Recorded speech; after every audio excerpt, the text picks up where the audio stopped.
Here we go. Ready?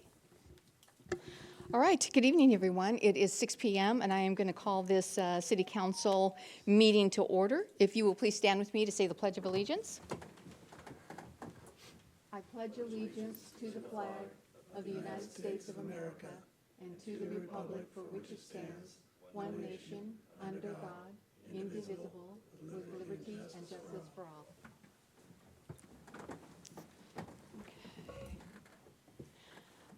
I'm going to go through roll call. Nick Lavaca is out this evening, and he is excused. He was excused by the council last meeting.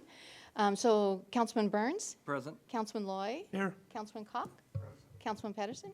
Present. Councilman Kesty? Present. And Councilman Henderson? Present.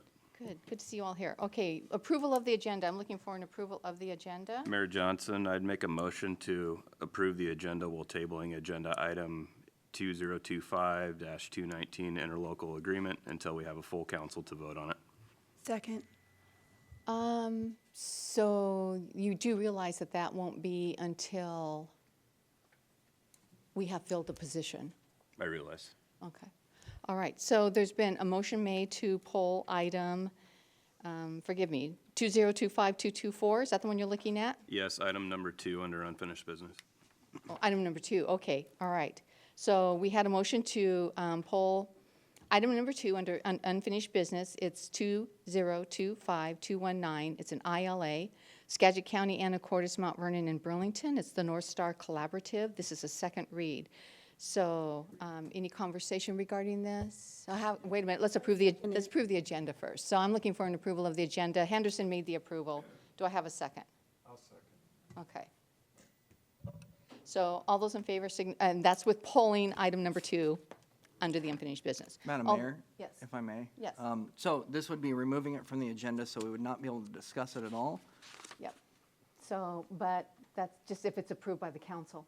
The I see, council so does- only if we approve the agenda this way, otherwise there could be another motion to approve the agenda. He's only, the motion was to pull it. Yeah, oh, it's only to pull it? Yeah, because you can't vote on it until, Mayor, I think it was a motion to table, and a motion to table is not debatable. It has to be voted on. I was just trying to get clarity. so actually, right now, it's just a motion to pull it, and then when we, after we do the motion here, then we'll vote to see if it's something that we're going to table, correct? I think there's a little bit of confusion here because the motion is to approve the agenda with that item tabled. Okay, so we cannot do that. That's an illegal motion then. We can make a motion to pull it if they wanted to do that, correct? So I think it's like a compound motion.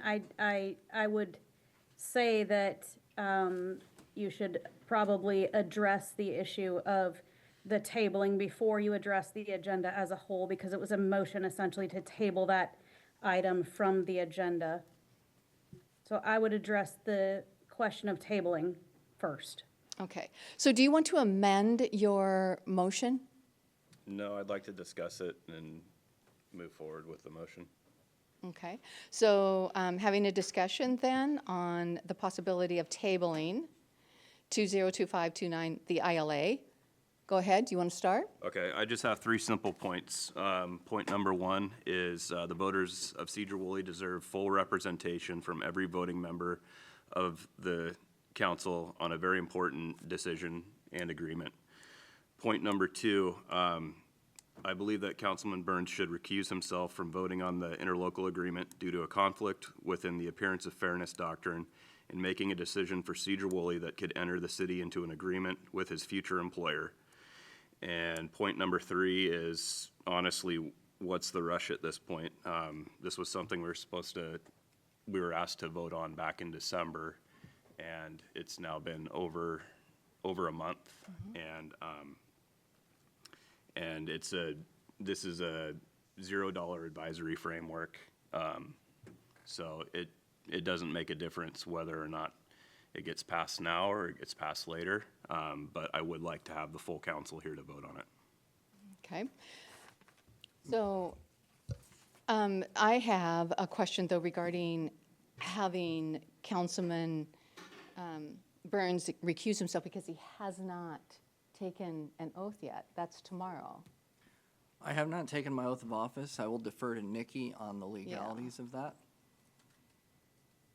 So the appearance of fairness doctrine comes into play when we are talking about quasi-judicial proceedings. And quasi-judicial proceedings are those where the legislative body is acting sort of in a judicial capacity, making a decision that is, affects the rights of a single or a group of individuals, as opposed to something that is legislative in nature.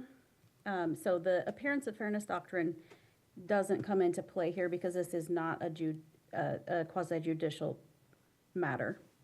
Okay. So Councilman Burns does have the right to vote, correct, on this? Correct. Just to be clear. And if I may also state that I think I've made my views on this clear long before being appointed or picked to be appointed to county commission. So I think that it's obvious the way I was going to vote on this before that occurred, and hence the reason that I'm being asked to do so. Okay. So I have another question then, Nikki, regarding the motion. I heard you saying that we could poll it, but we couldn't put stipulations on it as far as when we could vote on it again. Is that correct, or did I misunderstand? That wasn't what I was saying, Madam Mayor. I apologize for any confusion. I was simply saying that typically a motion to table is not debatable, and we would just need to vote on it. Okay. And so I'm viewing this motion on the table as a motion to table a piece of the agenda, and so we would just want to address that before we address the agenda. Okay. So with that, then the motion would be, so he's wanting to wait until, in his motion, Councilman Henderson wants to wait until we have all 7 council members here. Can he include that in that? So I would say that technically, that's a motion to postpone until a date certain, as opposed to a motion to table. A motion to table is to pull it off indefinitely. A motion to postpone till a date certain would be more in line with the intent. Okay. So what is it you would like to do, Councilman Henderson? Postpone until we have a full council. Okay. 7 members of council. Okay. So we have a motion to pull item number 2, again, 2025219 is an ILA with all the other cities and the county. Do I have a second? Second. Okay. So we have a first and a second. So the question is then to the council, all in favor of pulling this until there are 7 members? Signify by saying aye. Aye. Okay. And those opposed? Aye. Aye. And can I break the vote? This is not a It's not fiscal. situation where it's a resolution for payment of money Nope, or an it's not. ordinance. So I should be able to break the vote, correct? Correct. So I'm opposed to pulling it. So it stays on the agenda. So going back to item D, looking for approval of the agenda, and that would include, of course, the unfinished business item 2. Madam Mayor, I'll make a motion to approve the agenda. All right, do we have a second? I'll second. All right. All those in favor signify by saying aye. Aye. Aye. Opposed, same sign. Aye. Okay. Opposition by Councilwoman Kesty and by Councilman Henderson. Motion carries. Approval of the agenda. Looking at the consent agenda, extremely long, items 1 through 19. Do I have a motion? Madam Mayor, I will make that motion. Okay. Do I have a second? I'll second it. Okay. All right. I have a motion by Councilman Burns, second by Councilman Koch to approve the consent agenda items 1 through 19. All those in favor signify by saying aye. Aye. Opposed, same sign. Okay, motion carries. Moving on to the swearing in of Officer Deacons. Hello. Do you want to come forward? Thank you.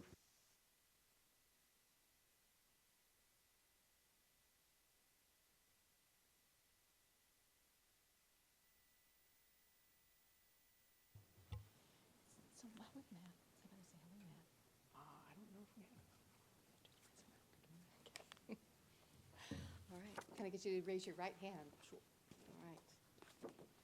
I, James Deacons, I, James Deacons, do solemnly swear do solemnly swear that I will support the Constitution and laws of the United States that I will support the Constitution and laws of the United States and the Constitution and laws of the State of Washington, and the Constitution and laws of the State of Washington, and will do to the best of my judgment, and will do to the best of my judgment, skill, ability, skill, ability, truly, faithfully, truly, faithfully, and impartially perform the duties and impartially perform the duties of police officer of police officer in and for the city of Sedro-Woolley, in and for the city of Sedro-Woolley, Skagit County, Washington. Skagit County, Washington. As such are the duties prescribed by law, As such are the duties prescribed by law, so help me God. so help me God.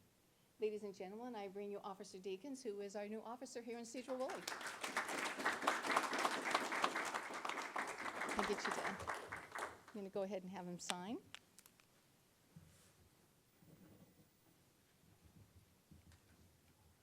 Thank you, and welcome. All right.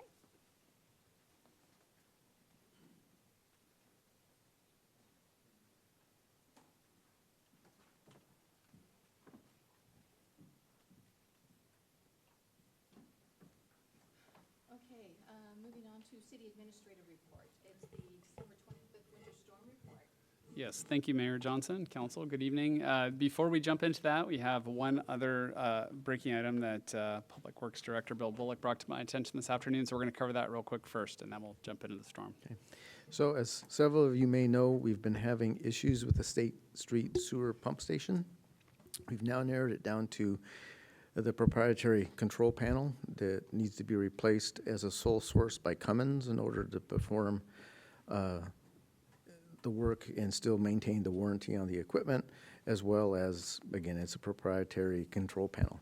So, and Cummins is prepared to come out either this week or the beginning of next week to troubleshoot it and possibly fix it, but it will still need to go through the sole source process, and we'll bring that forward to you at the next council meeting for approval. But right now, we're not really interested in declaring it an emergency because we have a very short lead time fix. If we were lasting longer than that, it may be different. But that's all. I just wanted to make council aware with that with a little bit of a first touch so you understand what's going on next council meeting. All right, thank you, Mr. Bullock. Okay, Charlie, back to you. Thank you, Mayor. Okay, so we've got a report in your packet this evening, fairly lengthy report. We also have a PowerPoint presentation. I'm just going to cover the highlights of the report. There's a section at the end of the report that talks about policy options for council and policy things that we may be discussing with you in the future. We'll come back to that after we get through the PowerPoint presentation. But in short, we wanted to provide you a comprehensive briefing, and this is ideal for a study session, but the timing worked out. We wanted to get this to you now as opposed to waiting until February. So here we are, but this will be more like a study session item. The city's Emergency Operations Center activated for the winter storm that we had in December, and we activated that on the 8th of December, initially at a low level, level 2, which is essentially virtual operation, and then on December 10th, when the flood forecast went to 42 feet, we activated in person for the full day. We went through the 10th, the 11th, and into the morning of the 12th in that mode, and then we went back to level 2. And we stayed there until Wednesday the 17th, until the following Wednesday, to make sure there was a second crest forecast, there was some extra wind, to make sure that we had all of that managed. We had left the EOC set up and in place to allow for a hot start once we had demobilized in person. We're going to show you some pictures from that. We have Ruth Richardson in the audience as well. Thank you, Ruth. Ruth was stand-in as our public information officer, one of them. Nicole McGowan was our other public information officer during the activation, and a lot of the all of the social media presence that you saw was the result of their work, in addition to website posts and other things. So with that, let's get the PowerPoint fired up, Woody, and we'll go from there.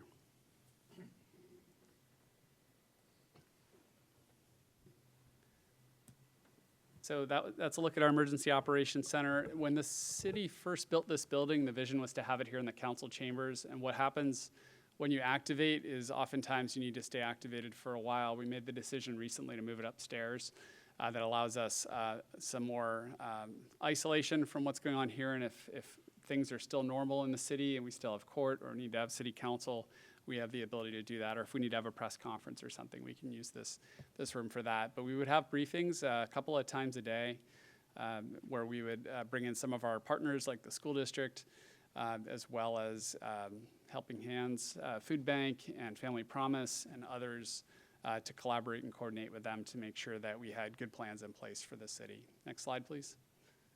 So it's just another look at one of those briefings. We made them hybrid briefings so we could bring people in online as well. And kudos to IT for all the work they did. We had to scramble. We've been preparing this room gradually for operation as an in-person emergency operations center, but we still have a ways to go, and IT got us all set up very quickly to be able to operate in there with our staff. When you operate an emergency operations center, you try to have people play the same roles they generally play in the city, but the roles do shift, and you shift into the incident command system, which allows you to really scale an organization from any small size all the way up to thousands of people. So in this, we had functions we had an EOC manager role, which I had, as well as some staff who were working with me. We had finance, we had logistics, we had operations, and we had planning. Planning's job is to look ahead and work on our incident action plan for the future. We put a lot of those out to city council, as well as situation reports throughout this incident. Those were generated by planning. Finance tracked the money we were spending. Logistics worked on getting things that we needed to have to respond to the incident that was occurring. And operations monitored our operations and provided support to our operations. So that's what those different functions do. We have staff who are in the process of training up in each of those areas. This event really allowed us to get a lot of accelerated experience. Next slide, please. So Chief Wagner working away. Chief served both in operations as well as EOC manager. Next slide. And this was a meeting between operations and logistics that was happening during the incident. Next slide. And that's me working away in the schedule room. We use the schedule room for the EOC manager and the PIOs as well. And I spent a lot of time coordinating with the mayor in this room as well. And the mayor was part of all of our briefings, of course, and set our strategic direction and our response priorities. Next slide. Operations working away. I wanted to mention that we had Eric Larson here from Helping Hands Food Bank. He served as a liaison from the food bank to the EOC. In addition, he's also a trained CERT volunteer, and so he volunteered to help us out in operations and really helped to bolster our staffing as a volunteer. He's going to continue volunteering with us going forward. Next slide. And Kelly working away at finance as well, and we had a number of other staff also working in finance, Julie Rosario, Nicole Pfluger. I'm not going to be able to name everybody who did stuff there, but they both worked in that area as well. Next. And that's Kenny, Woody's dog. Kenny became our emergency support supervisor, thanks to Ruth's efforts to kind of help get him a title. But he was in there. He's often in our office especially like he's up there now, actually, when Woody's working late and offers a great lift to all of us. Next slide. All right, I'm going to turn it over to Chief Wagner to cover more of the response as we really got into this event out in the field. So, as you all know, for the most part, we are usually pretty fortunate as far as floods go, as far as the damage and what we usually experience. This is my 32nd year here, and this was kind of the scariest one that we've been involved in as far as the implications of what could have been. Our very first night, they called an emergency meeting over at the county. We did it all on Zoom and over the phone. And when you have scientists and stuff that are looking at the numbers coming in and say, this could be up to, 48 feet. And we're like, 48 feet, that's, 6 feet, 8 feet in places higher than we've ever seen before. And, what does that look like? And then the same guy comes back and says a few minutes later, when he's asked, how did he come to these numbers? And he says, well, the science is, you look at all the numbers and stuff, and the science really is 52 feet. And we're like, wait a minute, 52 feet? So we're at 48 and we're already scared. 52 feet is 4 feet more.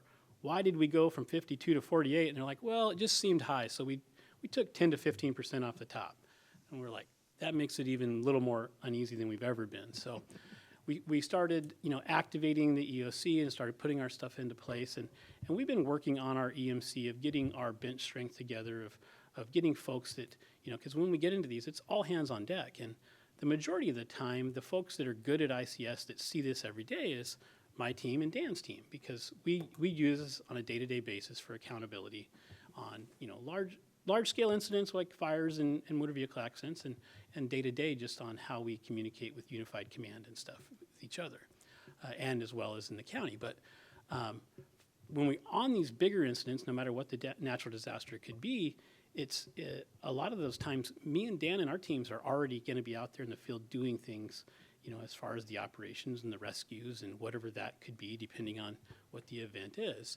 But in this flood, we were able to do a lot more hands-on stuff with operations and be more of a part of it. But talk about teamwork. You can go to the next slide there, Woody. We went from normal operation to bringing people from building and planning and wastewater and public works and all the different jobs they had. But then when you went outside of the city, the things that we asked and the people that stepped up. This is a picture of some of our folks helping the evacuation of the Birchview Alzheimer's home. So we've had things in place to be able to handle some of these things that, the what if, the could haves, and worst case scenarios. And one of them is the Alzheimer's home, because these folks, while, the hospitals and some of those places, the nursing homes, we can move those folks to other facilities if we need, and they have some of those plans in place. But these folks are folks that, they could wander off and create more incidences, and how do you maintain control of them? So our plan has always been in the past where if we ever get to a point where we evacuate, we take them to the community center. Their staff goes down there. They have put alarms on the doors and things. They bring in, 4 or 5 days of food, but with that is a lot of logistics. So right from the beginning, where we do have a countywide EOC that handles the bigger stuff, we want to be able to handle the stuff at our level that takes care of the priorities that we can handle without having to wait on resources from the state or the federal government or the county, because they're going to be busy no matter what. And with that, it was like all of a sudden we had all the help you could think of. SCAT Transit offered up buses to help us with the transportation of the people.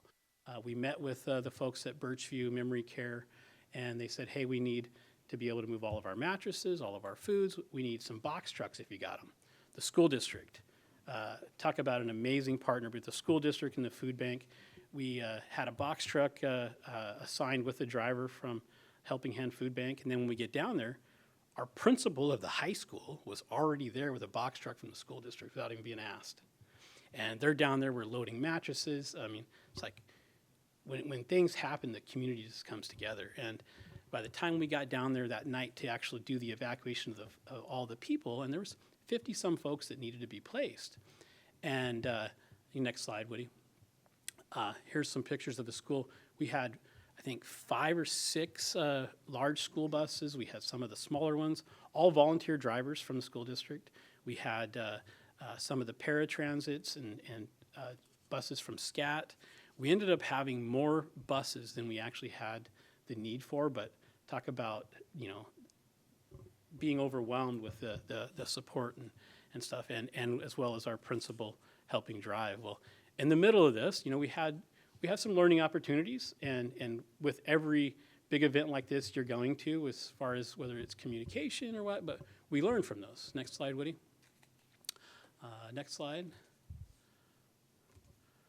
Next slide. Next slide. And as the waters came up, this is down off of Fruitdale, I believe, down toward Riverfront Park on the east side of town. While we were in the middle of this evacuation point, we had a massive text come out.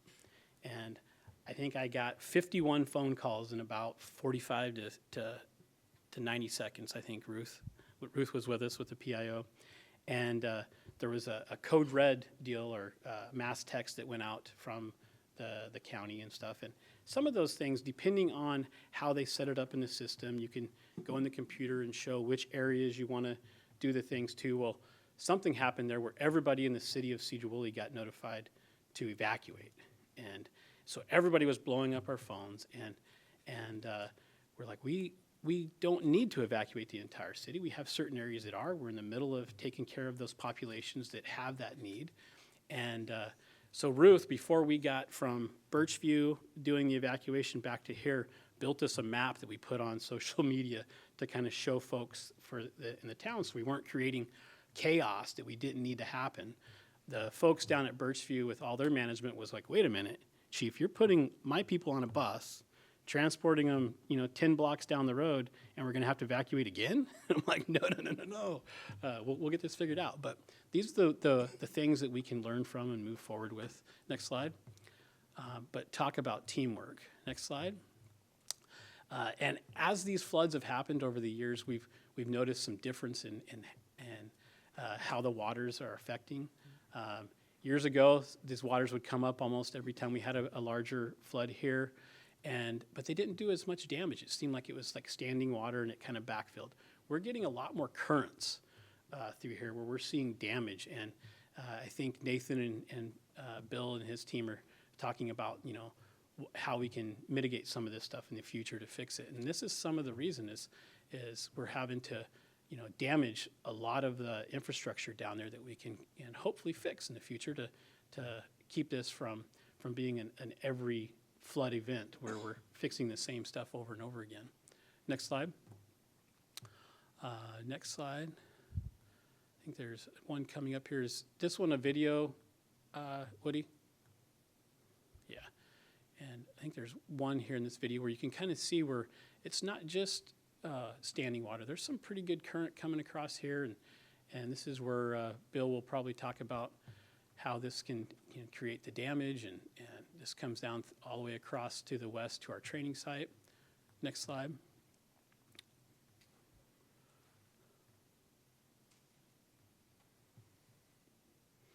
This is the slough out there out on 20 on the west side of town. Next slide. Next slide. This is another video, I believe, where we can see our little friend that came and visited us in the middle of the night. Yeah, got to see this on social media. Yeah, near the crest. The top of that, I think, Bill, is about 49 feet. So we had a beaver. It was kind of a break in our tension and long night that night, but like, what the heck is this? Next slide. We saw it. So this is that map that kind of went viral in the county, and I think a lot of folks were pushing some of this stuff, and then we saw some of the other entities in the county start to build some of their own stuff, but thanks to Ruth, this kind of cut down some of the confusion and helped us out with, we weren't having, 10,000 cars on Cook Road trying to get out of town and loading up stuff and when they didn't need to. But and learning points where how can we make things better the next time? What can we do to prepare? And we kind of learned how great technology is and how much we rely on that. And Woody and his team and the PIO and thank you to Ruth for helping and the school district for allowing these folks to help us out during this time. But Ruth kind of mentoring Nicole and helping us get to that bench strength that we need to move forward with. Next slide. This is our training site. When they did, we actually had DEM come over from the EOC and do some drone stuff for us for our damage assessments and see what was going on. At first glance here, I think a lot of our folks here at the city were like, man, the rail car washed away again. Well, this is actually exactly the way we had it. It's supposed to be like this. This is the rail car that we got from Burlington Northern as a training prop. It is wired with propane, liquid propane, so we can set this thing on fire over and over again and have flames 40 to 60 feet in the air. Burlington Northern comes in and does training here. But Nathan and Kevin and Brent and their team helped us after the last flood to secure this. So it is in place like it's simulating an actual train collision. So the crews can go in here and do live fire training down there over and over again. Burlington Northern comes in and helps teach that, but kind of a nice shot of how their hard work paid off, because the last time the waters at this level that were even lower actually took this and moved it about 30 or 40 feet, and we had to, as part of our mitigation plan, had to come up with a way to bring it back to where it was supposed to be, hook it back up to our gas lines, and secure it so it didn't happen again. So they did a great job, and I think Bill's engineers helped us with the specifications on what those cables and secured points actually needed with the buoyancy and things that made that possible. So next slide. Training site again, some of our fence work that Nathan already has set up to be replaced and fixed, and we're kind of looking at options of what we can do to maybe break this up so it doesn't get torn down in the future, and engineer that maybe in a different way of maybe putting in some gates or something that will keep us from having to touch the same stuff over and over again. Next slide. This is a good slide here. As you notice, the Star Center over there to the top of the screen there next to Life Care. Life Care has, anywhere from 150 to 200 patients or more in there at any given time. They were an amazing partner in this. While we normally would have them hold in place, they usually have 3 to 4 days of food and supplies and everything there. The problem is that culvert there at the Star Center was overrun, and it was backing up where we hadn't had this problem in the past, but we had about 2 feet of water surrounding the Star Center. So if you went around the fire lane there, you couldn't drive a truck there without getting it up into the vehicle on the running boards and stuff. So our concern was, if they had enough supplies and stuff and they could stay in a normal house or whatever, we, could probably be okay because we could get to them from the field or boats, or if we had to. But this is a population kind of like that of Birchview that's a little more of a challenge, because they are kind of like a jail in this section that was occupied at this time, and they're on involuntary treatment act, so they're under a court order to be like under arrest, so by a judge. So they're locked down, they can't get out, their safety is a concern. So I went in here and met with them. As we know why they're building these addition to the Star Center out there, these beds are hard to come by. A lot of times these folks, when law enforcement and 911 EMS brings them into the hospitals, they'll become boarders in the emergency room for 3, 4, 5 days, sometimes weeks, until they can get a bed in the state to transfer them to. And sometimes those beds are as far away as Spokane. So at this point when I got there, I'm like, hey, with your population, with possibly losing power and water and a roadway, we could lose this culvert. And right now I can't get a fire engine around to your fire protection system on the back side. We need to evacuate.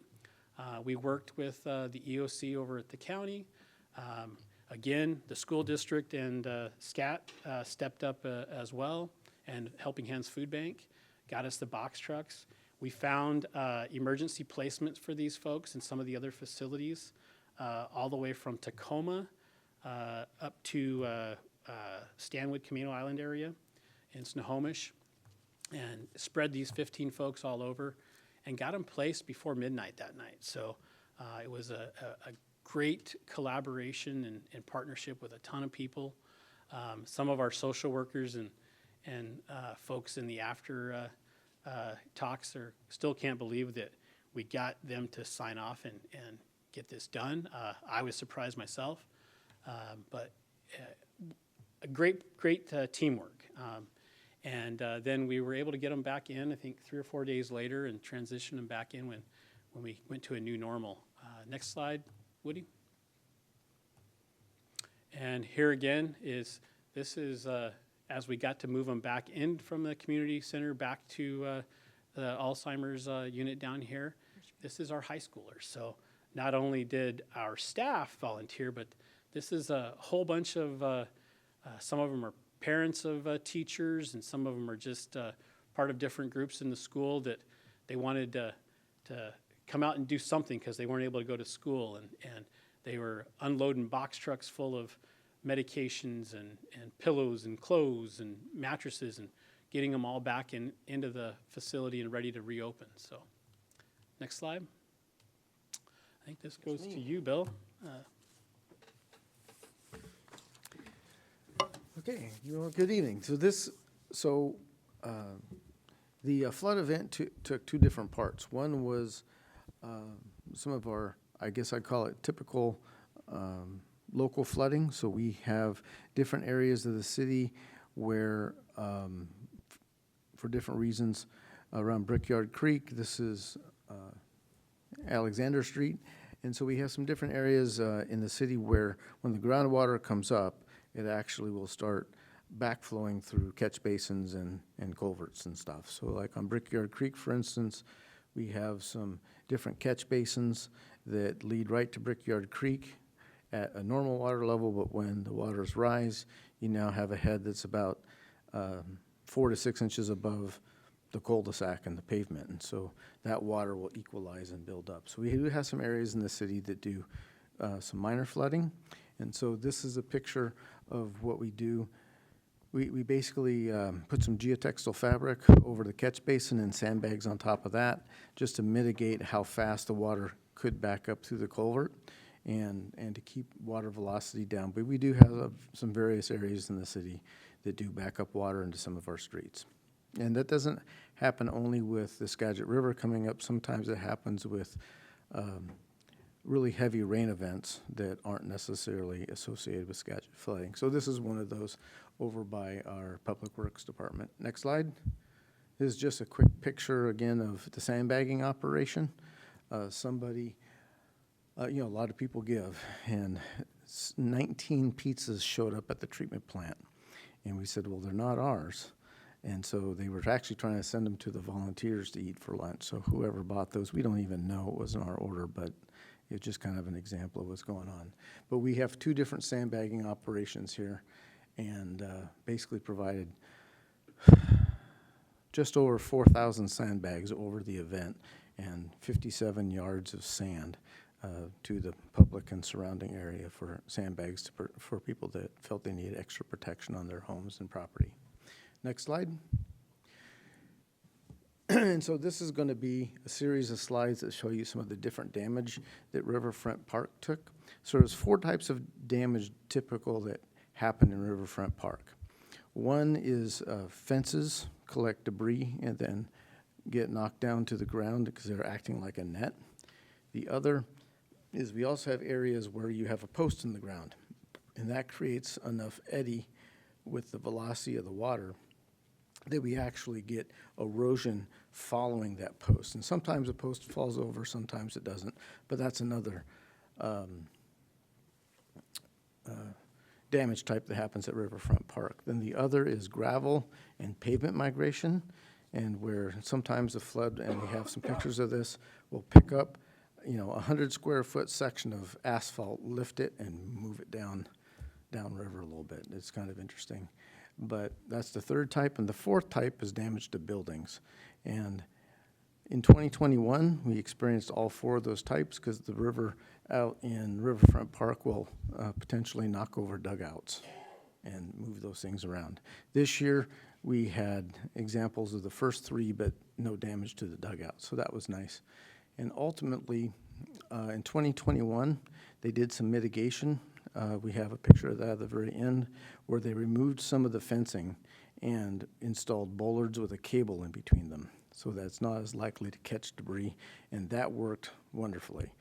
So we ended up with about half as much damage as we did in 2021, so that speaks well to the mitigation measures that Nathan and his crew have installed since that time. So we'll just kind of start rolling through the slides. This is one of the baseball diamonds. Next slide. And in 1991, we actually had probably the highest river flooding we had of a major event. So all the events from now until 91 flood, you've always been able to see the top of the fences around the baseball fields. In 91, according to Dave Davidson, we were about 6 inches over those. So it kind of gives you an idea of past levels of flooding. So next slide. And next slide again.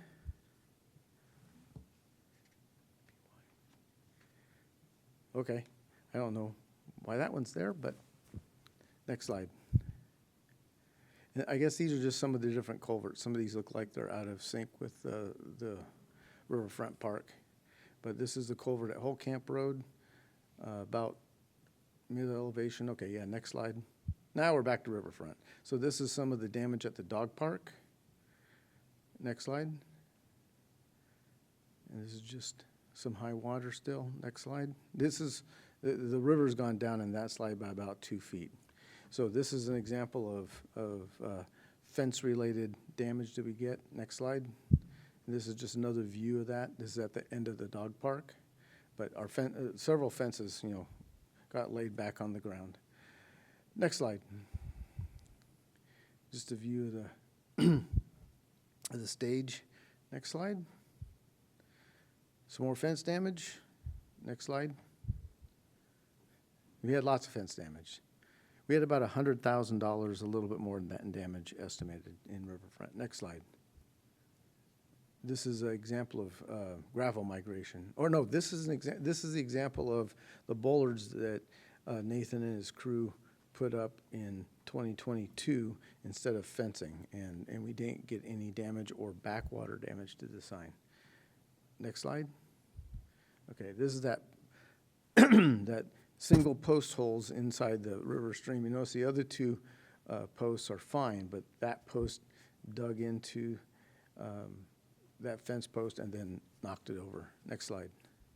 There's another one at a location in our RV park that we have to fix. Next slide. And then this is that thing with pavement migration. So you see that piece of pavement got moved about 10 feet, but in the background where the 5-mile-an-hour sign is, there's another piece of pavement that's about 200 square foot that got moved off the entire road section. So that's kind of what happens when the river comes in, bubbles up, and then keeps a pressure underneath, and then it will start moving even asphalt off. And what we did in 2021, so the piece of pavement that damaged pavement is on top of, we had a lot of that happen in 2021 as well. When we repaved, we did a thickened edge on the upstream side, if you will, that's about 8 inches thick, 12 inches wide, and then regular pavement section across the whole thing. All of the pavement survived that on this flood. Only the pavement that didn't get damaged in 2021 and wasn't thickened got damaged this flood. So when we go through this summer as part of our paving program, we'll repave this section with a thickened edge, and then we'll be pretty resilient. We should be pretty resilient in future flooding for losing our pavement in Riverfront Park. Next slide. And that's just a little closer picture. It's pretty incredible when you go out and see it, how you could pick that thing up like a sheet of paper and float it for several feet. Next slide again. Another example of gravel migration. Right as of today, I think we have finished relocating all the gravel. So we've done quite a bit of work with our crews, and in the next week or two, then the fencing maybe 3. The fencing contractor comes in and fixes all the fences before Little League season. So that's our goal there. Next slide. Okay, now I want to talk a little bit about flood predictions and the graphs that we follow. This is the Mount Vernon River gauge. So we have 2 river gauges on the Skagit River that are tracked actively by the Army Corps of Engineers and NOAA. One in concrete, and this is the Mount Vernon gauge. The Mount Vernon gauge is located on one of the piles of the BNSF rail bridge just north of Burlington and Mount Vernon. So this is one of their initial predictions of having a greater than a 41-foot flood. So the yellow, orange, red, and purple lines are the predictive stages for whether you're having an action level, whether you prepare to start doing a flood fight. And then, and that's mainly for the levee system. The Mount Vernon flood wall has about 9 feet of additional elevation than what this graph shows. So that it's taken them out of the flood maps. But the black line on top is the nominal elevation of a major flood. So that's the elevation of the 2021 flood. And so you can see the prediction was basically a 100-year flood level, which is 41 feet instead of 37 feet. And that's what worries everybody, because if you actually get a 41-foot flood, you will overtop most of our existing levees in Mount Vernon and Burlington and Fish Island. So next slide. So, but this was the actual flood. So by the time all the river gauges, the flood, when the flood crested, it crested just under. Actually, that might be a little bit before it crested, but it basically crested right at that black line rather than 4.5 feet above it. So just to kind of get a little bit of a picture of the tools we use to predict what the magnitude of a flood's going to be. And then that's what helps determine how we trigger our different resources to protect ourselves from that flood. Next slide. That's it. So that's Okay. all I have. Thank you, Bill. Thank you, Frank. So coming back my way, the fiscal impact from this disaster, this is included in your agenda materials. The preliminary damage assessment was $225,000 here at the city. $60,000 of that was for protective measures, costs incurred to protect lives and property. The other $165,000 was parks and other damages, and you saw some of that in the slideshow. There's also a breakdown of staff time. A lot of our staff time spent on this was already budgeted, but about $17,000 was additional overtime that is eligible for potential reimbursement, depending upon how the reimbursement works out with both the state and the federal government, to be determined. Going back up through this memo a little bit, we did have a debrief with our Emergency Operations Center staff, and things that went well, they're all listed there. Opportunities for improvement are listed as well. You'll see communication, both in what went well as what could be improved, pretty emphasized, and that's pretty common, but definitely something we can all improve upon. We need to write some additional policies as well, so we're working on that. There's some things that you'll likely see coming your way. We have additional training to do with our staff. We kind of knew that going in, but this was also a great opportunity for our staff to learn a lot, and we'll continue the training process. Better communication and coordination with the Department of Emergency Management at the county. There are a lot of lessons learned there. We're looking forward to debriefing with them. We were able to operate pretty well on our own, but there were times when we had real challenges getting things that we needed from the county. And there were times when the county had, I think, real challenges communicating and coordinating with us as well. So, including some of the emergency communications that went out that took us by surprise, in addition to the public, which is not a good thing. And there's some desire to restore a public information officer network countywide as well. So you'll see that in there. We learned a lot as well about shelter and donation management. The county was really coordinating a lot of that, but we were supporting that here on the ground with our local shelters, and helped with a lot of the communications for things that were needed, and telling people where to take things, and we learned a lot from that experience. Sometimes things accumulated in areas where, in quantities where they were a bit more challenging to manage. So we're going to making some improvements in that area. There are some other items mentioned as well. One outside the city, but something we were working on managing. And then State Route 20 opened back up is when State Route 20 was closed. Collins and Cook Road became very congested, and that was because people were traveling 20 and for whatever reason not realizing there was a closure there. And then they were turning right and going north on Collins, and they were just stacking up and then trying to make left turns across Cook, and there was a lot of traffic on Cook, so because all the 20 traffic was on Cook as well. So we were working on getting some additional signage out in the city on that to try to encourage people to use the roundabouts. But in the future, there are some ideas that have been generated from this, including Mayor Johnson's idea of having a roundabout at Cook and Collins potentially. So there's some discussion we're opening with the county on that to try to just deal with that issue ahead of time, because 20's closed now in 2 floods, 21 as well as this last flood, so it will probably close in future floods as well. Moving on down the list here, because I know we've talked for a while, we did have some areas that we flagged for council, kind of how council can help. These are things you'll hear about in the future from us. One of those items is a generator for City Hall, police and fire. This is a pretty significant need we have. We have one that's dedicated to public safety that's quite limited, and according to Nathan Salsina, is at the end of its useful life, and so it needs replacement. The City Hall building does not have a generator, and so for us trying to operate an emergency operations center here, if the power were to have gone out, we would have had to have relocated everybody here somewhere else, and we would have lost our ability to respond to the public for a period of hours while we did that. So that's a pretty significant need we have. We've costed that project out to replace both generators, to get one generator to service this whole complex. The cost of that was $175,000. So you'll hear more about that as we go, but that's a critical project for our ability to respond to disasters. We have a fair amount of power outages here in the area, and that was a risk during this storm as well. Department of Emergency Management, there'll be an interlocal agreement with them, revamping our relationship with them and the other cities. So it's a county and the large cities agreement. So stay tuned for that. Chief Wagner's been working on a redraft of that agreement. We have our comprehensive emergency management plan. That's what guided our response. That's what sets up our emergency operations center and how it operates. We'll be coming back with revisions to our plan that was originally adopted in, I believe it was 2018.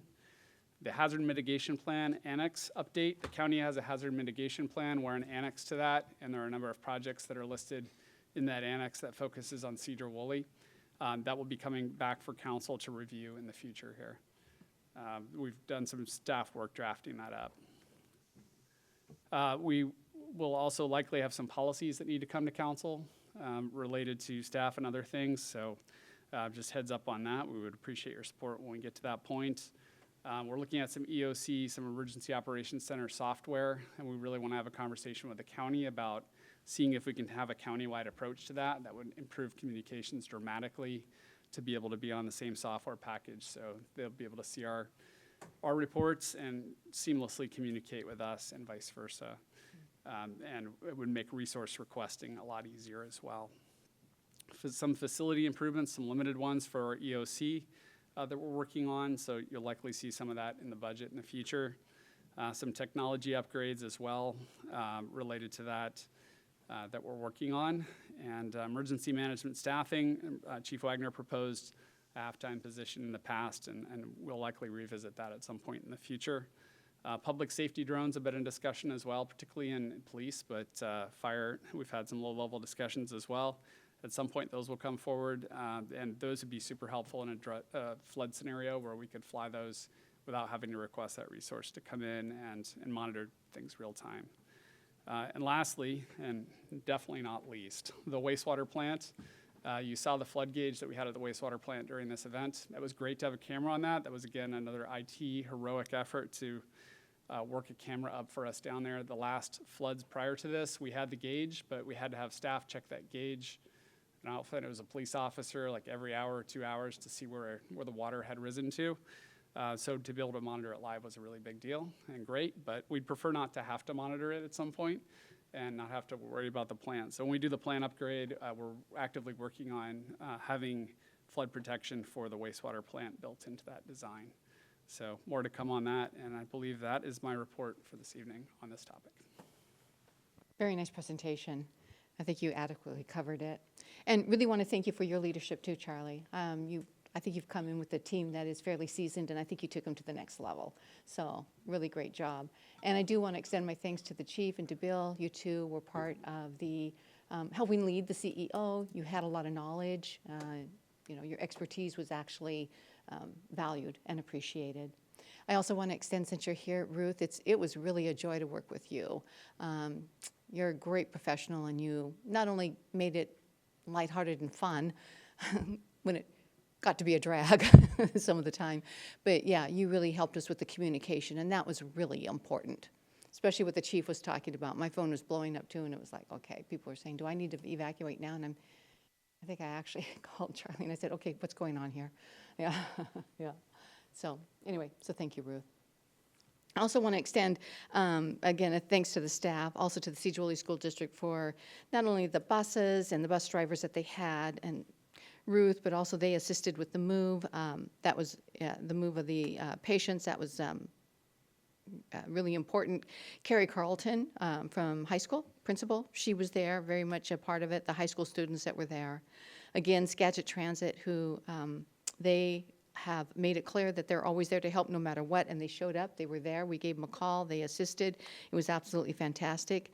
A service group that wasn't really mentioned, but I want to mention them because we did work with them, and we had regular reports from, and that was Family Promise. Audra came and she helped put together a lot of shelters. There were people who were using those beds. And also Helping Hands Food Bank, not only did they send Eric over, but they also provided a lot of food for those shelters. So talk about teamwork. The chamber also was very helpful in getting information out. They disseminated a lot of information to areas that maybe we weren't touching base with. So I think that's what makes our community extraordinary, is that we just have people who have these skills and they're willing to volunteer and they're willing to put themselves out there. And they actually made this walkthrough not only pleasant, for as much as it can be pleasant, but also successful, so that those who were in the most need were actually taken care of when they needed to be taken care of. So again, great thanks to all of them who helped. And I know I'm overthinking this and probably not mentioning the people who were involved in this, service groups who were involved in this, but huge thanks, absolutely huge thanks. Any questions for I had a Council? couple. Go ahead, Councilman Cock. First of all, I'd like to recognize the mayor, Charlie, Chief Bill, other leaders, and city staff in their response to this. I sat through many tabletops, was trained in emergency communications at Western Washington University, and thank you for fixing whoever did the map. We ended up with thank you very much, because we ended up with friends, the whole family staying with us because of the erroneous information. But I was struck by high school students, the school district, just regular community people pitching in to help out. And I think that's what makes this community such a special place. And but it's also a bit of a warning too for us as we go through these things. The training provided is good, but it can get worse. I sat through several terrifying tabletops at Western, sitting with geology professors who were experts in their field on earthquakes and volcanoes. And they told me, for example, on earthquakes, it's not a question of when, not a question of if, it's when. And we have a subduction zone right off the coast that's pretty scary. Also, Baker, according to them, leading volcano experts, I can't pronounce the word, #2 most likely to blow in the state of Washington after Rainier. So there's, in addition to floods, there's all kinds of emergency things we have to be prepared for, and I really appreciate the efforts that were made to respond to this. There's always going to be things that go wrong. I understand that, but that's how lessons learned after action. I did have a couple of questions, though. Charlie, what's our chance of getting reimbursed on some of these damages? I saw something in the paper that said something about that there's a number individuals can call, homeowners and things. What about us? Yeah, we've also reported all of our damage to the county. We report to the county then reports to the state, and the state then submits to the federal government. So that whole process is underway. It's my understanding that it sounds like we're meeting all the number thresholds, the dollar thresholds for damage so far in what we're submitting, but we'll just have to wait and see what the outcome is of that review process. And another question, what is the, one thing that concerns me about the river, I mean, the dam's very strong, but they are made out of concrete and they can go. I worry about the, and I've seen some letters to the editor in the Herald about maybe needs to be some better notification systems closer to them. and all the way down to us. But in terms of us, you know, if it's Concrete and Mount Vernon have the river gauges, what's the opportunity for us to get one? I'm going to defer to Bill on that one. We're working on all kinds of ways to try to better forecast how much water we're going to see here. So the Mount Vernon River gauge monitors a river very similar to the river next to us, as opposed to the concrete gauge is a shallower river. It's more wild. It's more erratic on that gauge. Although, so the let me think here. Okay, so we're about 2 hours ahead of the Mount Vernon River gauge. Okay, 3 hours ahead of the Mount Vernon flood wall, and we are about 10 hours ahead of the concrete gauge. So those are some of the ways we look and anticipate what those are. There is a river gauge on the railroad trestle on Highway 9, but it is one that is not tracked and used for prediction by NOAA. So we were actively, and Peter was the one tracking the correlations between the Mount Vernon gauge, the Highway 9 river gauge, and the gauge at the treatment plant. The gauge at the treatment plant was basically set by a surveyor, so it is at the proper elevation for our section of the river. Remember, the river does flow downhill, and so that's one of the things you got to be careful of when you talk about river elevations. Most river elevations refer to the Mount Vernon river gauge, and that gauge, sorry, I'm thinking, is about 4 feet higher than what you'd have at the flood wall, and it's about 10 feet lower than what we have at the wastewater treatment plant. Okay, so that's just the river going downhill. So when you hear people say a 41 foot flood, they're referring to the Mount Vernon river gauge flood elevation, which would translate to about a 50 to 51 foot flood at our wastewater treatment plant gauge. So you got to be really careful about people throwing away numbers. You really got to know where you're at and what that is relative to you. So we could figure it out. Yes, and I don't have Peter's correlation spreadsheet he was running, but what we found out is between just my experience with the Mount Vernon gauge and Peter's correlation numbers, we were within about, what, half an hour of each other saying when it would crest and what it would crest at. But, so yeah, we have done that actually, and having this flood was a very good way to calibrate that. So now we have, I think, some superior information just judging from our wastewater treatment plant gauge. We can kind of judge where all that's at. But yes, there is one gauge that is monitored and you can pull data off of, but it's not used for these flood conditions. But it is very close to Sedro-Woolley. One last point, drones, you know, they have many benefits. In addition to emergency response, at Western, they use them to look at roofs. So workers don't have to go up there. They can check on the condition of the roofs, and it's just, you know, it helps with safety. That's anyway, I just thought the response was good, and there's a lot of areas to learn from. Thank you. All right, go ahead. Thanks to all of our staff and our community partners for the great response on this event. At the end of Charlie's presentation, he was talking about a few items that were, I don't know if items is the right word. One of them is the flood wall for the sewer treatment plant. I don't know if that's a item or what, but it is a mitigation strategy, and I think now would be a really great time. I know our hazard mitigation plan is in draft form. This would be a really great time to just review that, make sure any lessons learned, recent lessons learned are included there so that we can seek funding for those mitigation efforts. Very good. All right. Okay, with that, we will close that and move on to the council member report, and I will start with you, Councilman Burns. Thank you, Madam Mayor. I figured I had a statement instead of a question about that. I just wanted to thank staff again for all of your hard work. I really appreciate you.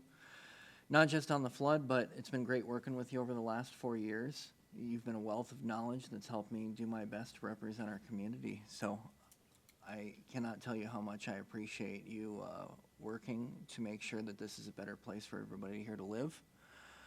It's been an honor to serve the community over the last 4 years. We've done good things together. We've been able to get a business development grant program that's beautified our city. We've worked with Helping Hands, Family Promise, the YMCA to help get people off the streets, give them a hand up, get them back on their feet. Worked with YMCA to get them into the old library so we could have a youth drop-in center to help keep our kids with healthy activities to ensure that they have something good to do after school. We've participated in community court, and we've had balanced budgets with funds in reserve to ensure that we were prepared for situations like what happened with the flood, and we've managed the government responsibly. So I've been grateful to be a part of that and to be a part of this community. I thank you, Mayor Johnson, for your leadership in this time, and the council members I've worked with. Agree or disagree, I always appreciate good, healthy discourse. It helps us make better decisions. So thank you very much. Thank you. Councilman Loy? Could I ask one quick chat? Do you have any idea how many volunteers were involved, volunteers and non-volunteers? It was 1,000 people, 500 people? It would be really hard to put a number on it. In our emergency operations center alone, we probably had, with people coming in for briefings and other things, we had one regular, but we probably had 20 people who were coming and going, who were impacting us in various ways. But then you had folks doing sandbags, and you had donated food and all kinds of things. And I know that both Family Promise and Helping Hands reported they had received a bunch of additional volunteers through this event. So it'd be hard for me to put a number on it, but it was a lot of people. It would be interesting to know. Yes, the community really pulled together. But I'm just like everybody else, like to thank all the volunteers and the non-volunteers and all the helpers, because you can't do it without them. So, thank you, everybody. Okay, thank you. Councilman Cock? I'd just like to, well, we had a study session last time, so I'd like to welcome Nora Peterson to the City Council, and to also congratulate outgoing Councilman Joe Burns, who will be filling the County Commissioner position of Lisa Janicki, who I also have to say did a fabulous job as County Commissioner. In fact, one of her visions we're going to be voting on later tonight, which is the Star Center. Thank you. All right, thank you. Councilwoman Peterson? I just wanted to report on, over the past, 9 months or so, I've been collecting input from residents of the city and putting that all together, identifying themes.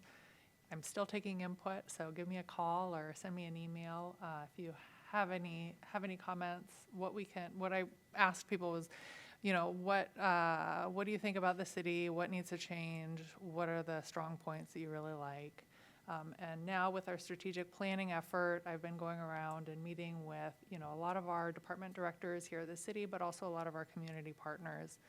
And it's just been so encouraging to see all of the good work that's being done in the city. I can't name all of the people who I've met, but I'd like to point out a couple highlights. One of them was seeing how many people are going to the yoga classes at the senior center. It's really a great crowd they have there. And then also meeting with Monique down at the Chamber of Commerce. It's really just such a special organization that we have here in town to support our local businesses. I was really impressed with the long list of businesses she has in that organization. It's really amazing. All right, thank you. Councilwoman Kesty? Nothing for me tonight, thank you. Okay. Councilman Henderson? Bill, I wanted to thank you for getting that light on Highway 20 and Highway 9 fixed. So it's a much shorter commute every morning for everybody that doesn't have to wait for a turn onto Highway 9 that they can't make with the railroad crossing shut down. I also prepared a statement for tonight's agenda, and so I'll just dive right into it. I fundamentally disagree with Sedro-Woolley entering into the proposed North Star interlocal agreement.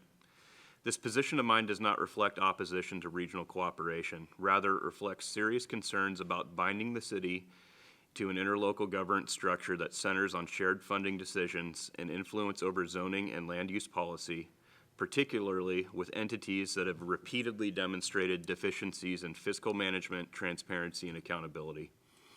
The concerns raised during the North Star meeting that we had back in November were not meaningfully addressed, especially those related to governance. I do not support a framework in which mayors or county commissioners who are not accountable to Sedro-Woolley voters can exert influence over zoning or land use outcomes within the city and then apply regional pressure to secure local approval. I also fundamentally disagree with the housing first, get clean later model as a primary policy approach. Executing an interlocal agreement functions as pre-consent to future decisions made by a steering committee and a leadership team without adequate safeguards to preserve local control or ensure accountability for outcomes. Additionally, many nonprofit organizations operating within what is often referred to as the homeless industrial complex are structurally incentivized to maximize funding rather than measurable results. High administrative costs and executive compensation are too often paired with limited progress in addressing the underlying causes of homelessness. Also, raising taxes under the banner of public safety only to redirect those funds towards housing programs places an unreasonable burden on an already strained taxpayer base. While targeted and accountable assistance is appropriate, making homelessness the central focus of local government is not aligned with my priorities for Sedro-Woolley. Our responsibility should remain focused on the fundamentals: economic development, infrastructure, investment, and the delivery of high-quality emergency services. Nonprofits and faith-based organizations play an important role in addressing homelessness, but those efforts should not rely by default on taxpayer funding or regional governance structures that erode local decision-making authority. And that's all I have for tonight. All right, thank you. And just a couple things. I realize that what I'm going to be saying here feels probably like it's a long way from where we've been, but I want to thank Nathan and the volunteers and his team for the tree. They do the tree every year. It's fantastic. I look forward to the many more years that we're going to have of enjoying what Sedro-Woolley is known for, their Christmas tree in the center of town. So thank you, Nathan, and your staff and the volunteers. I also want to thank Monique and her volunteers, as well as Shelby, for the lighting that they did, the parade. It was absolutely phenomenal. It always is.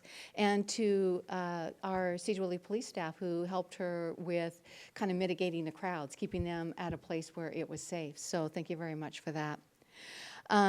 Also, a huge thanks to Ed Odom from Skagit 911, who spent many hours here setting up the digital radio encryption that is going into both fire and police. He spent many hours here, and we have safer vehicles now because of that. It's going to be safer for us. And then one last thing, a huge thanks to Councilman Burns for the time that he has been here on the council. You have made a huge impact in a wonderful way on the community, and that is phenomenal. I look forward to see what you're going to do within the county. I'm excited about that, and I know you're going to be a success. But Joe, what you have given us here on the dais, food to think about, food for thought. You actually put things out there that other people hadn't really thought about. You have a brilliance about you that's really going to shine, I think, as you move forward. So thank you very much for all that you've given, your community service. You know, you're somebody that I know that I and others have called and said, you know, I'm kind of pondering this. What do you think? And you have words of wisdom. So you're a good friend, Joe, but more than that, you are an amazing council member. You're going to be a stunning commissioner. So thank you. Okay. With that, we will move into public comment. So it is 7:14 right now, and I will open up public comment. What we ask is that you give your name and how you are associated with the city and try to keep it to 3 minutes. And And we have 3 people who have signed up. The first is Dennis O'Neill. Mr. O'Neill, do you want to come up and give public comment?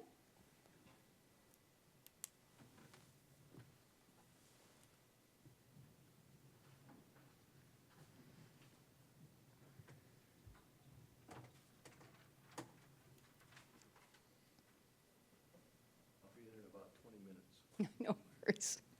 No worries. I'm not worried.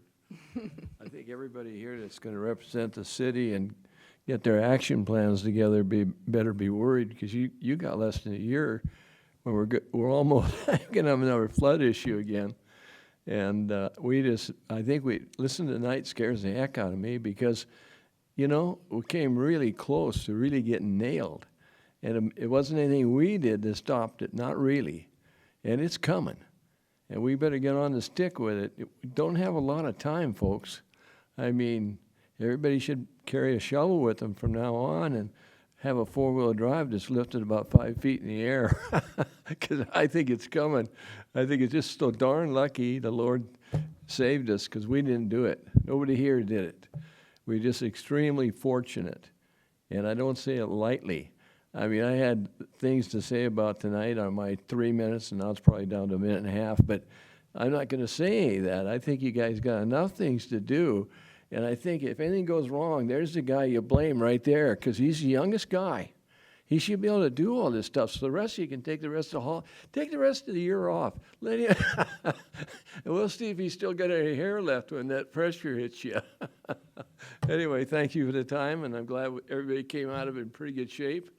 And I just don't think we should rest on our laurels, because it came real close, folks.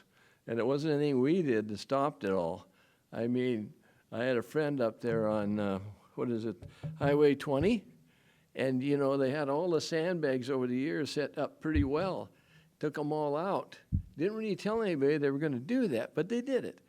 I think he came very close to losing his house. It filled his basement all the way up to the first floor. And lost a lot of his belongings in that, because that's where he had his TV and his everything. Yeah.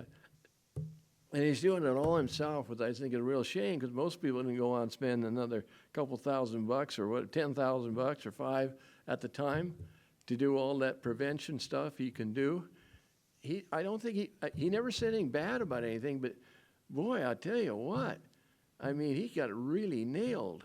And he's had a what do you call it, dumpster out there for 2 or 3 months, I think now, and they're filled it up quite a few times. And he came real close to losing his house. It belonged to his folks and probably his grandfather, and it just never stopped. And luckily, he's still working at 80-some years old, but most people aren't. When they get in a jam like that, you're stuck.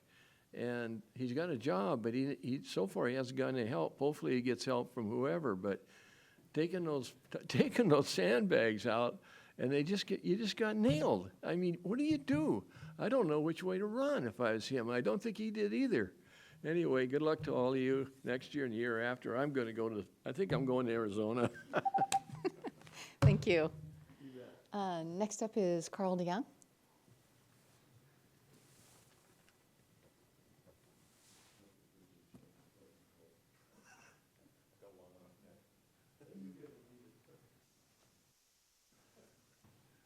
Good evening, Mayor and Council and Directors. My name is Carl DeYoung, and I live at 1101 Fidalgo Street. And I really appreciated the reports that came from the directors and the emergency control, and having been part of a desktop in previously as well. So I'm here to give an education and to provide input in a constructive way, and that is how it's meant, from someone who has had some experience with that flood and previous floods here. Communication is an area that we need to focus on. When we heard input on social media and other channels from the city, hey, go check out the county website. You need to check out the county website. Hey, the county website's where you need to go. That was the initial response, because that's where the data was held. And when you say things like, if you live in the 100-year floodplain, you need to be prepared. okay? How do you know if you live in the 100-year floodplain? And I have to say, outstanding work by Ruth Richardson for helping folks that learn differently or see things in a different way to comprehend, and that visual is fantastic. Where my wife and I live, we live on that red line. And so are we going or aren't we? And the only way that we knew that we weren't in the 100-year floodplain is we went to our insurance policy. And that's why we could get insured, and why there's difficulty for folks who do live in the 100-year floodplain that can't get insured, or it's cost prohibitive. So maybe there's a way to be more upfront that you're working on something is okay to say, but get the graphics out, communicate, be that center of information, because what happens when people don't have information, then come the rumors. Hey, did you hear that the levee broke? Did you hear that the culvert is overflowing? Did you hear that you can't get into the YMCA because the dike broke? None of those things are true or were true. But in the lapse or the vacuum of information, people will make their own information. So take the lead, please. And any way I can help support that. The water came within 500 feet of our property. My concern was, what are we going to do with the animals? Made our backyard available for folks that had larger animals upriver so they could bring in their trailers, et cetera. And that's what we do as a community, isn't that right? That we're here to support one another. And my wife asked me, which bag are we taking? Which go bag are we taking? Is this a zombie apocalypse? Am I getting the big bag? Right? So I'm saying, well, we probably don't need to go that far, but really, what do we need to have? And so we had to go back to the county to look at what they had recommended. Okay, that's the medium bag we're taking. Oh, where are we going? Oh, well, that road's jammed up, that road's jammed up. We're gonna have to find other ways. And, you know, doggone it, I was raised by the Jetsons, and it's 2026. Where is my flying car? So, thank you very much. All right, thank you, Carl. Next, Peter Janicki.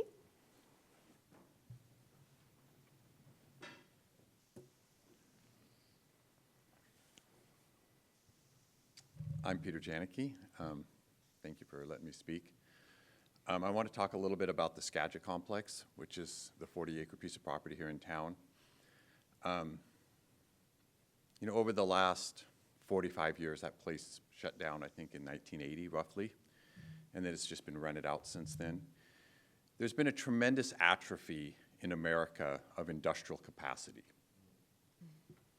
We have an opportunity here in Sedro-Woolley to really foster that. And I know when people drive by there, it's just a big, ugly, old bunch of buildings. If you go up to Hamilton and you look at the buildings I'm building up there, they are world-class, state-of-the-art. The things that we're working on are amazing. And I see kids from Sedro-Woolley High School, and they come and they learn how to make things out of carbon fiber. They learn how to weld. They learn how to do NC programming. They learn how to use ultrasonic equipment and lasers and the engineering and the chemistry and the physics. And, you know, we want America, we want Sedro-Woolley to be the state-of-the-art, world-class. We have an adversary in China, and they make everything. I want to make everything right here in Sedro-Woolley. And I am your friend. I have been here in Sedro-Woolley my whole life, okay? If you're thinking about redoing the Skagit Complex, come see me. I'm your friend, okay? We can work together. We can rebuild that facility to the most amazing thing in the world. I want to make that place look like my Hamilton facility. I was just doing some math in my head as I was sitting here. Between the Skagit Complex and the Hamilton Complex, we put $60 million a month into this community. So when you talk about economic impact, okay, that's on a scale that's beyond anything else, okay? And nobody wants that facility to be massively beautiful more than I do. So I want to work with the city. Together, we could do some amazing things. We could rebuild the whole frontage. We could, I mean, we could turn that into a marvelous place. And that's my dream. All I'm asking is just invite me to come talk to you and let's figure out how to transform that, okay? And create opportunity for the kids in Sedro-Woolley. Thank you. All right, thank you. Okay, that's all I have on the list. Is there anybody else who would like to come forward and give public comment? Okay, seeing none. It's 7:27. I'm going to close public comment, and we are going to move into unfinished business. The first item on the list is 2025-224. It's an ILA. It's the Skagit County Star Center Startup Funding. This is also a second read, so we are looking for a motion. And Charlie, I'm going to turn this over to you. Yeah, just a quick recap, since it's been a little while since we've discussed this. We had discussion, we heard some presentations from the county about a variety of things, including the Star Center, and there was a request from the county to provide some Star Center startup funding to help get it off the ground, because there's a need for that upfront cash to cover costs as the clients are building up there. And the request was for opioid funding, about 80% of our opioid funding, which is about $80,000 at this point. And so the council had expressed at the time wanting to have a more direct relationship. I think it was a North Star conversation we initially had. The request was to have a more direct relationship with the Star Center. So we crafted an interlocal agreement that is a direct relationship with the county, which is the owner of the Star Center, and they hire the firm that basically runs it. And so that's what's here in front of you, and it's here for your review and discussion at this point. Okay, we'll open it up for questions. I see Councilman Cock had his light on. Yes, I strongly support this. In the vacuum left by the facility up at Northern State that closed, there's a great need. It will benefit, I know, people from elsewhere, but it will also greatly benefit the citizens of our city. So I support it. Thank you. All right, thank you. Councilwoman Kesty. Thank you. I know, because you can't see the top of the light, it's pushed down. Okay. I just wanted to say that I know we had discussion about other places that might need funding, police, fire, opioid, different things like that.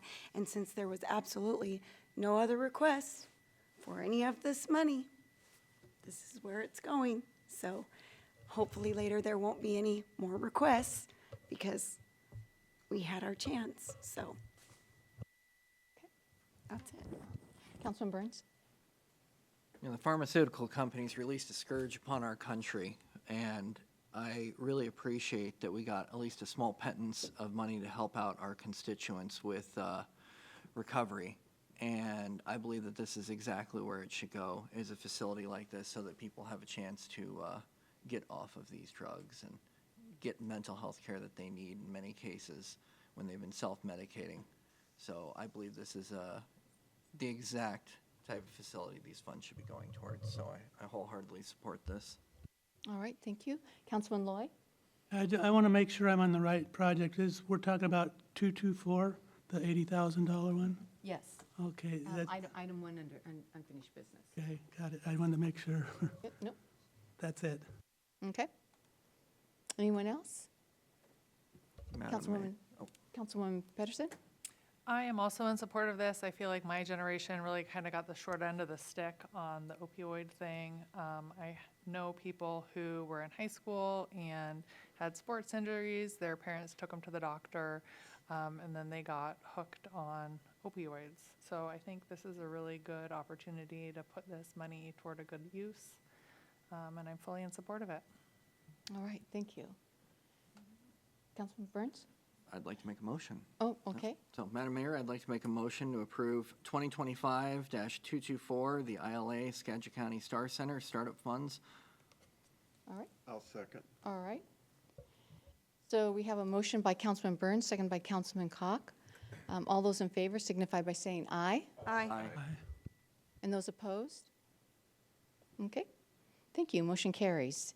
Moving on to the second item under unfinished business, which is 2025219. It's an ILA. It's with Skagit County, Anacortes, Mount Vernon, and Burlington. It's the North Star collaboration. This is also a second read, so again, we are looking for a motion to approve. And I see that my name is on this. I just want to say that everyone sitting at this table right now, at this dais, has been to one or more of the gatherings that we've had when we have had the collaborative meetings between the county and Mount Vernon, Burlington, and Anacortes. And I appreciate the fact that you have been there. You've all given your opinions, you've all been engaged, you have seen the work that is being done. I think the beauty of this ILA is that it is not asking for any funding. It's just asking for a chance to be at the table and have that conversation with the rest of the community, trying to decide how we should proceed and how we can proceed in working with individuals who are in great need, both homeless, those who are suffering from addiction, the youth that are caught off guard, and then also our elderly who are living out of their cars. So the ILA is just more or less an opportunity for us to be engaged with the rest of the community to do really good work with the community. So I don't know, Charlie, if you wanted to add anything else to it, or Paul, you've been very engaged with it. You've actually, I think you've been to almost everyone. So would you like to share something, or? Yeah, it just brings to mind something I remember I heard many years ago actually in a church in the South, and the minister, and I don't, of course, remember their name, said that a community's success is based on how they treat the least fortunate among them. And I think that's something that the North Star Collaborative is trying to do. I understand, issues, how important is this? Unfortunately, I just think it's going to be more and more important unless our housing situation is somehow addressed. The lack of affordable housing is driving too many people into homelessness, and then it is aggravated by issues of mental health, drug addiction. I know there's concerns about, well, how would this affect us, And when I was on the steering committee, I was a little leery until they put in the language, which is in boldface, that says, and I'll read it, that this agreement does not create a separate legal entity or delegate any decision-making authority of the parties. The North Star collaboration is purely advisory. All funding, policy, and contractual decisions remain solely with each party's legislative authority. I think it's very important as we address this crisis affecting our entire country that we work as an entire county-wide unit to address it.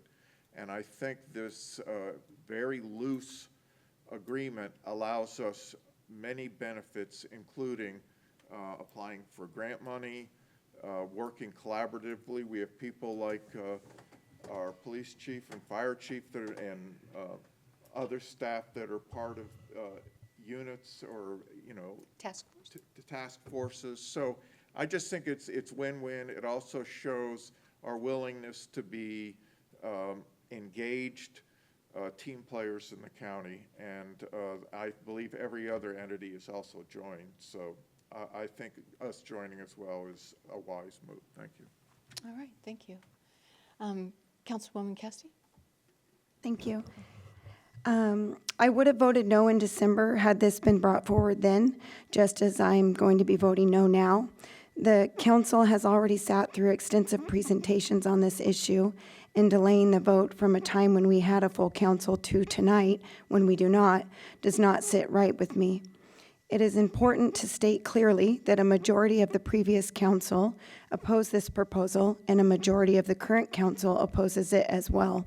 Despite this, we are proceeding with the vote in absence of one council member who has diligently worked on this issue, and with one newly elected council member participating. That concern is further heightened by the fact that one council member will be resigning immediately following this meeting to become employed as a commissioner with the same entity listed in this agreement. For these reasons, and based on my longstanding opposition to this organization, I'll be voting no. Councilman Burns? Actually, that just rose a question.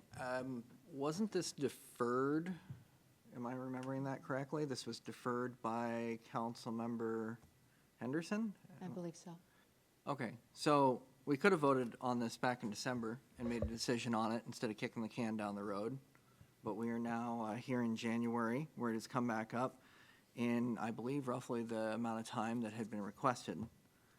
I've been going to North Star meetings for quite a while now, and it's rare to see cities, nonprofits, government entities actually working together to try to solve issues that are facing all of the communities, realizing that no one entity has the resources necessary to tackle the issue, and actually trying to find solutions.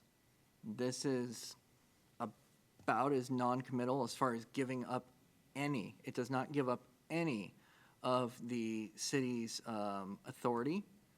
It assures a seat at the table with the North Star Collaborative so that Sedro-Woolley continues to be part of the discussions, so that if people have concerns, they continue to get to show up and voice those concerns, and they participate in it. This allows for them to seek funding as a group for facilities like the one we just approved funding for. We just approved 80% of our opioid funds to help a facility that exists in large part because of North Star. If it wasn't for the North Star Collaborative, that would likely not have happened. It would not have drawn the attention of the state government and gotten the funds necessary to help build back the beds that were lost when the facilities up here closed. I don't understand the complete, maybe I'm misunderstanding it, but I don't get having the mentality that once you cross the city limits, nothing else matters. Don't work with them. I just can't understand that. I want to work with anyone and everyone who can help make it a better place, who can help do something to improve the lives of the people in our community. I will work with anyone who wants to do that, and that's what I see this agreement as saying. I voiced my strong support for this in December, and I voiced my support for North Star many, many times prior to that. My stance has not changed in any way, shape, or form in the last month. I am continuing to say what I have said all along, that this is a good opportunity for us to improve our community and to help people. That's what I'm here for. That's what I want to do, and I'm going to keep trying to do it. Thank you. Councilman Henderson? Yeah, thank you, Mayor Johnson. I didn't delay this vote. I actually messaged you and asked you to put this on the the December 10th agenda, and the answer that I received was, since we didn't motion for it to be put on that agenda, that it can't be added to it, even though there was adequate time. Now, I notice that we have a list of the other cities and county up there, and you'll note that all of the dates that they voted on this, and we didn't put it, it wasn't thought by the administration to put it on our December 10th meeting with a full council. I'm kind of curious as to why. Can we get an answer for that? Because Charlie, when I talked to you yesterday, you told me that we were finalizing some of the language in there. So are we voting on a different agreement than they voted on in December? You are not. I believe it was Anna Cordes asked for some changes to the agreement in the process, and so it is a different version of the agreement than you've seen before. There are some edits that are included in what is attached. I was just looking back to see if I could find the text that had come in. I can't put my finger on it, but I recall, I think you texted asking for this to be on the agenda on Monday when the meeting was on a Wednesday. And council's historically had issues with kind of running things on the agenda. That's ultimately up to the mayor. But we had already had a discussion internally about delaying it for a variety of reasons, the main one being workload. There's always a lot of year-end stuff. We had a December 10th meeting, it was already set. And that meeting got delayed till the 17th, but we hit the flood. The flood came in pretty much, as I recall, the day of the text. That's when we really started working on it. And so it would have been difficult for us to turn that around in the time requested by council. So it's on the next regular meeting, which happens to be this one. Okay. Does that answer your question? Yeah, but I don't know why I'm getting accused of being the one that tried pushing this off when I certainly wasn't the person trying to push this off. I actually asked for it to be voted on in December. I'd like that on the record. Anybody else? Councilman Cock? Oh, I'm sorry. Okay. Madam Mayor? Thank you. Yes, Councilwoman Kesty? So, as far as working with people and listening and collaborate on ideas, I am all for that. I have never not been for that. I don't think that I need to hear from other people's ideas. Joining North Star, which I fundamentally disagree with the way that they tackle things, that's my problem with them. That's why I don't want to sign with them.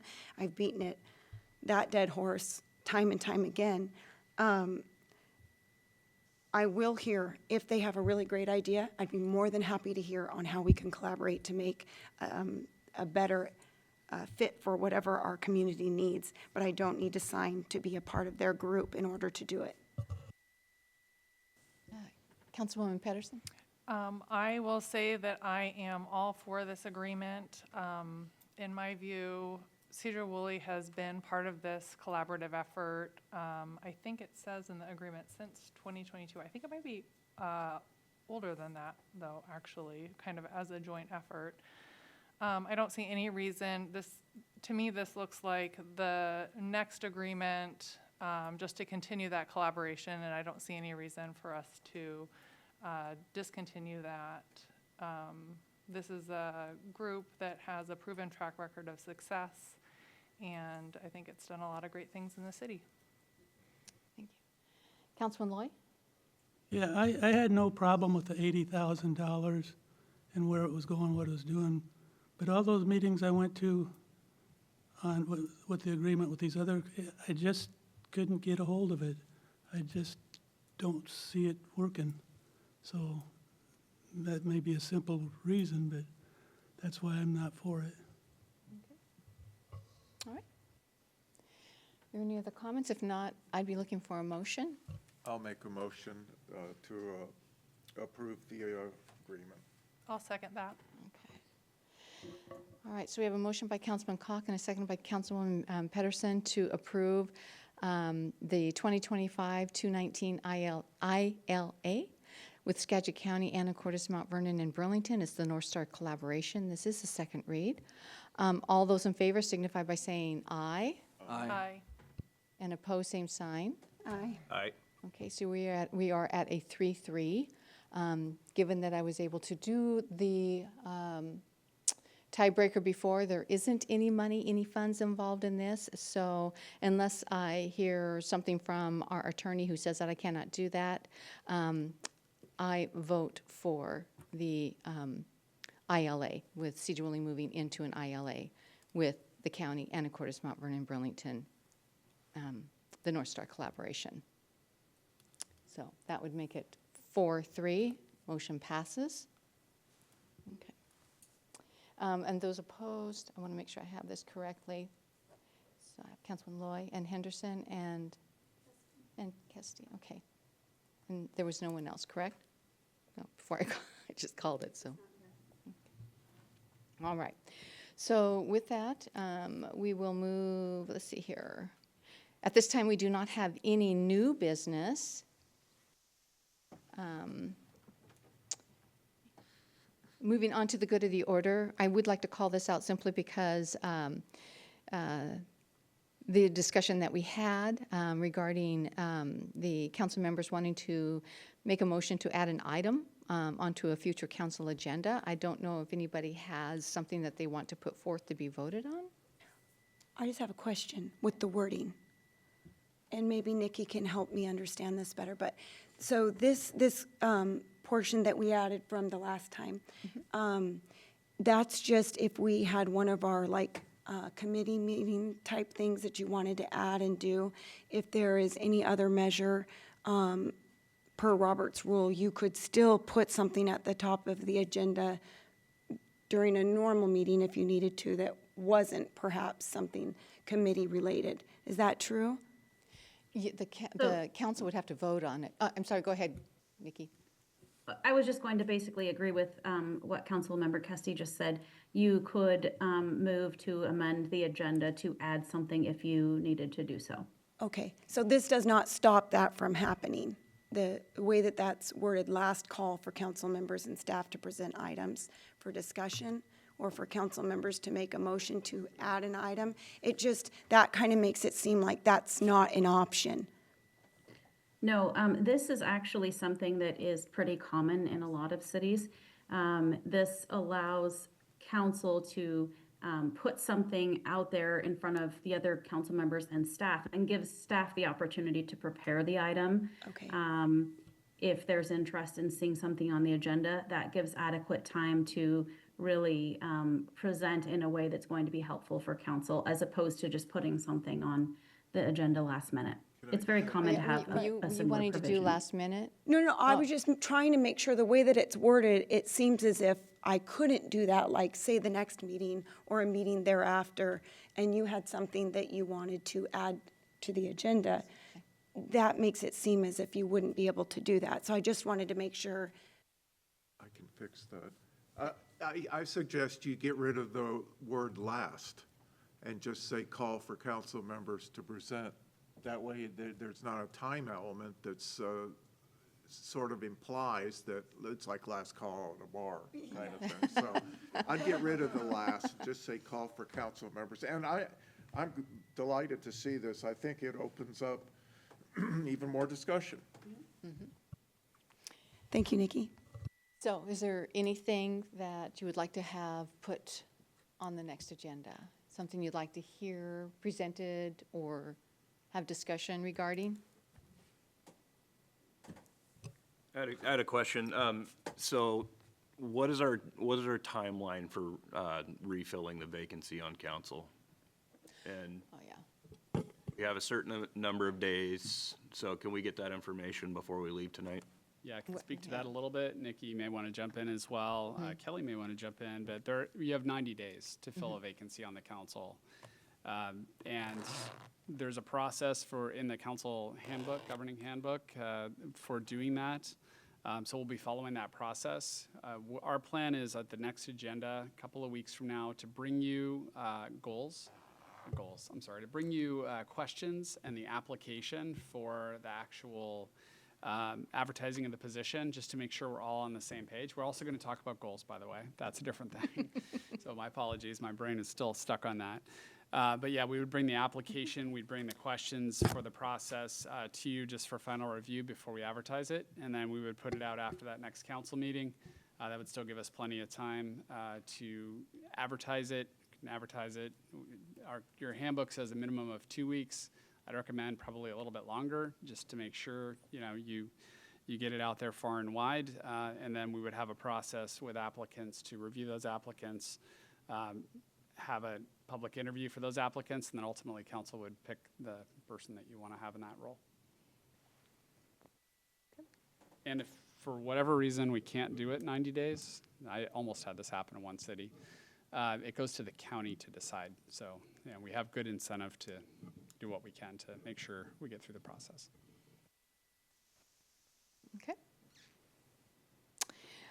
So with that, Councilman Kaka has suggested we remove the last. I don't think that there needs to be a motion regarding that. I think it's just a matter of wording, correct? So if we could remove that so it's not confusing. Yeah, okay. Thank you, good call, thank you. Just one last thing. So next meeting, which is 2 Wednesdays from tonight, we have a strategic planning session that we're going to be doing from 4 to 6, and then followed by the regular council meeting from 6 to 8 or however long it takes us to get through it.